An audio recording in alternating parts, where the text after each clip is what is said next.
সেদিন মা মেয়ে মিলে এই গরমের মধ্যে একটু হাওয়া খাওয়ার জন্য চলে গিয়েছিলাম গঙ্গা নদীর কাছে, যেটা আমাদের বাড়ি থেকে 30 মিনিট দূরত্বে। সেখানেই সন্ধ্যাবেলা দেখছি এই বড় বড় চিংড়ি মাছগুলো একজন জেলে বিক্রি করছে।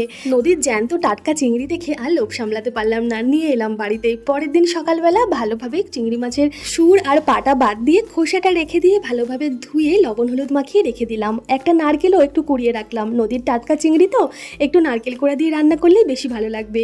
এরপর মশলার জন্য 2 চামচ হলুদ সর্ষে, 1 চামচ কালো সর্ষে, পরিমাণ মতন কাঁচা লঙ্কা, লবণ হলুদ দিয়ে আর নারকেল ভাঙার জলটা দিয়ে ভালোভাবে পেস্ট করে নিলাম। সর্ষে লঙ্কা বাটা হয়ে গেলে ওর মধ্যে নারকেল কোড়াটা দিয়ে আরও একবার ঘুরিয়ে সব কিছু চিংড়ি মাছের ওপর ঢেলে দরাজ হাতে সর্ষের তেল দিয়ে চিংড়ি মাছটা মেখে নিলাম।